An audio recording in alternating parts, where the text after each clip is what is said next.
इस वीडियो में और इसके बाद आने वाले 2-3 वीडियोस में हम लोग कुछ ऐसे टॉपिक्स डिस्कस करने वाले हैं जो कि मोस्ट इंपॉर्टेंट रोल प्ले करते हैं डेटाबेस मैनेजमेंट के अंदर।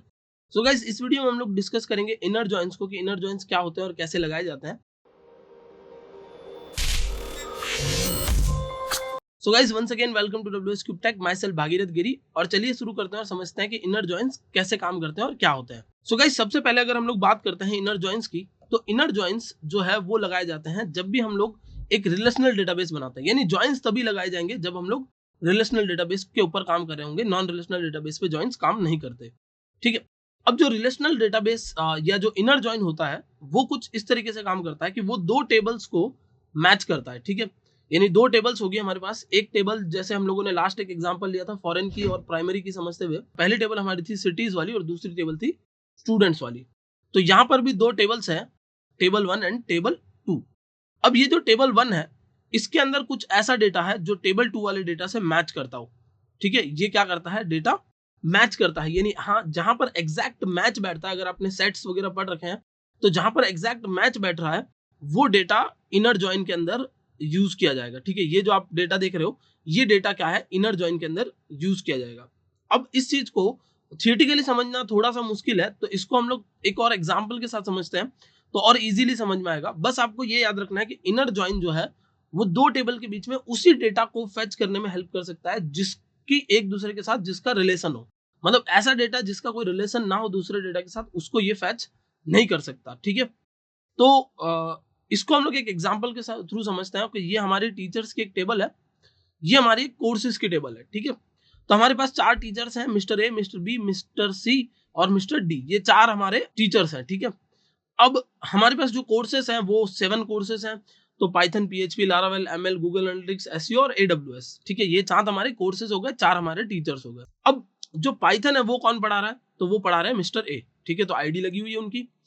ये जो पीएचपी है वो कौन पढ़ा रहा है, तो ये सी, तो ये वहां पर आईडी लगी हुई है। ठीक है। लारावेल कौन पढ़ा रहा है, तो ये वो आईडी लगी हुई है 3। एमएल फिर से मिस्टर ए। गूगल एनालिटिक्स ये जो मिसेस बी है वो पढ़ा रहे हैं। ठीक है। तो ये उनकी आईडी लगी हुई है। तो ये डेटा एक दूसरे के साथ रिलेशन क्रिएट कर रहा है, मतलब एक टाइप का एक रिलेशन बना हुआ है दो टेबल्स के बीच में, जो कि एस्टेब्लिश किया हमने with the help of foreign की, जो हमने पीछे एक वीडियो में समझी थी। तो फॉरेन की मदद से हमने ये एस्टेब्लिश किया है कि यहाँ जो टीचर्स हैं उनकी पूरी डिटेल ना कर उनकी सिर्फ प्राइमरी की आ गई। ठीक है। उस टेबल की प्राइमरी की आ गई। बट आप देखेंगे कि एक पॉइंट ऐसा है जहां पर एडब्ल्यूएस का कोर्स है बट वो कोई पढ़ा नहीं रहा, अभी कोई टीचर असाइंड नहीं है, so it is null. Okay. Also एक टीचर ऐसा भी है जो अभी कुछ भी नहीं पढ़ा रहा है, जिसका नाम है मिस्टर डी। तो दो डेटा आप यहां देख सकते हो। पहला ये डेटा है जिसका कोई रिलेशन नहीं है किसी के साथ, ये डेटा है जिसका कोई रिलेशन नहीं है किसी के साथ। तो ये जो दो डेटा है वो ऐसे डेटा है जो मैच नहीं करते। बाकी सारा डेटा आप देखोगे तो वो टेबल में कहीं ना कहीं मैच करता है, बट ये जो डेटा है वो मैच नहीं करता। ठीक है। सो टीचर्स और कोर्सेज की ये दो टेबल्स के बीच में क्या बना हुआ है, रिलेशन बना हुआ है, लेकिन उनमें कुछ रिकॉर्ड्स ऐसे हैं जो एक दूसरे से मैच भी नहीं कर रहे हैं। तो अगर आप वापस इस डायग्राम को देखेंगे तो आप यहां पर पाएंगे कि ये जो डेटा है जहां पर मैच हो रहा है वही हम लोग लेके आना चाहते हैं। तो जहां जहां पर मैच हो रहा है, जो ये मैंने हाईलाइट कर रखा है, दिस एंड दिस, यही डेटा हम लेके आएंगे। बाकी जो मैच नहीं हो रहा है, मतलब ये और ये, इसको हम लोग इग्नोर कर देंगे, एस्किप कर देंगे। जब हमें कुछ ऐसा इंप्लीमेंट करना हो तब हमें इनर जॉइन की जरूरत पड़ती है। तो अब हम लोग चलते हैं और इनर जॉइन का जो सिंटेक्स है वो समझते हैं। तो कुछ इस तरीके से, जैसे आप अब तक सिलेक्ट क्वेरी चलाते थे वही नॉर्मल आपको सिलेक्ट क्वेरी चलानी है। बस उसके साथ आपको जोड़ना है इनर जॉइन और वो टेबल 2 का नाम। जैसे यहाँ पर हम हो गई हमारी टीचर्स वाली टेबल और यहाँ पर हो गई हमारी स्टूडेंट्स वाली टेबल। और ऑन लगा के हमें कंडीशन लगानी है कि किस कंडीशन पे हम लोगों को ज्वाइन लगाना है।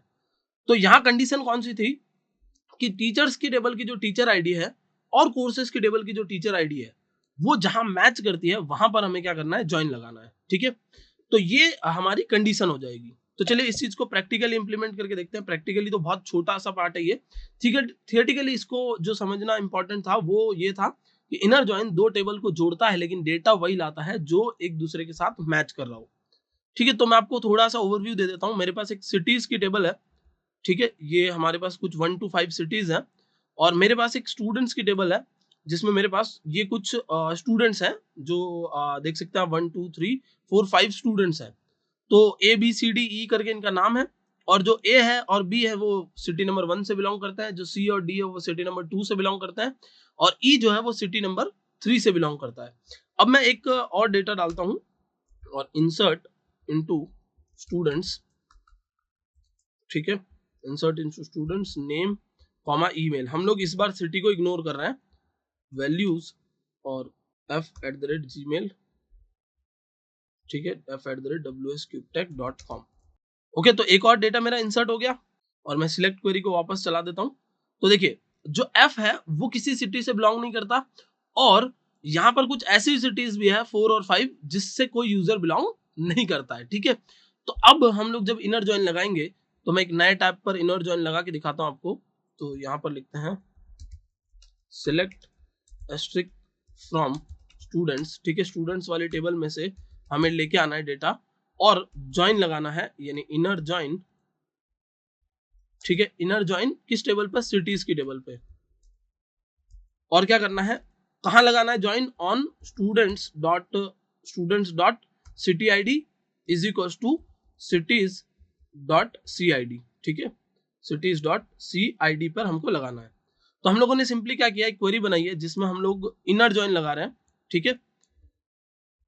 ये मैं क्वेरी मेरी चल गई, लेकिन कोई बात नहीं। सिलेक्ट स्टार फ्रॉम स्टूडेंट्स, हमें स्टूडेंट्स वाले टेबल में से डेटा लेके आना है, और इनर ज्वाइन लगाना है सिटीज पे, और वो जो सिटीज का इनर ज्वाइन है उसको हम लोग स्टूडेंट्स वाले टेबल पे सिटीज का इनर ज्वाइन लग रहा है, और कंडीशन जो है वो क्या है, स्टूडेंट्स टेबल की सिटी आईडी और सिटीज टेबल की सी आईडी, जो कि एक्चुअली सिटी आईडी है, वो दोनों जहां मैच करती है सिर्फ वही डेटा लेके आना है। तो देखिए सिटी आईडी 1 सी आईडी 1 जहां जहां पर मैच कर रही है, इससे क्या हुआ, इससे हमें ये पता चल गया कि कौन सा स्टूडेंट कौन से सिटी से बिलोंग करता है। ए जो है वो आगरा से है, बी आगरा से है, ई भोपाल से है, सी दिल्ली से है, और डी भी दिल्ली से है। अब अगर आप यहाँ पर देखेंगे ना, तो बाकी सारी जो सिटीज थी राजकोट वगैरह, उनका नाम नहीं आया, और एफ जो था जिसकी कोई सिटी ही नहीं थी उसका नाम भी नहीं आया है, ठीक है। वही सारे स्टूडेंट्स हैं जिनका डेटा मैच कर रहा है, यानी ये जो एग्जैक्ट मैच आप देख रहे हैं ना बीच में, जो ये डायग्राम में हाईलाइटेड है, वही सारा डेटा यहाँ पर आ रहा है। अब अगर आप इनर ज्वाइन नहीं भी लिखते हैं और सिर्फ ज्वाइन लिखते हैं, तो भी ये सेम काम करेगा, क्योंकि ये ऑप्शनल है कि आप इनर लिखो, सिर्फ ज्वाइन भी लिख सकते हैं। अब नेक्स्ट वीडियो में हम लोग लेफ्ट ज्वाइन और राइट ज्वाइन पढ़ने वाले हैं। तो लेफ्ट ज्वाइन और राइट ज्वाइन जब हम लोग पढ़ेंगे, तो उनके वर्किंग अपने अलग अलग होते हैं, और उनमें लेफ्ट ज्वाइन राइट ज्वाइन लिखना जरूरी होता है, जो कि मैं आपको आगे आने वाले वीडियोस में दिखाऊंगा। आई होप ये आपको अच्छे से समझ में आ गया होगा। ज्वाइन बहुत इंपॉर्टेंट रोल प्ले करता है जब आप एक लार्ज स्केल डेटाबेस को मैनेज करना चाहते हो तब। सो आई होप गाइस ये कांसेप्ट आपको अच्छे से समझ में आ गया होगा। That's it for this video, thank you so much for watching.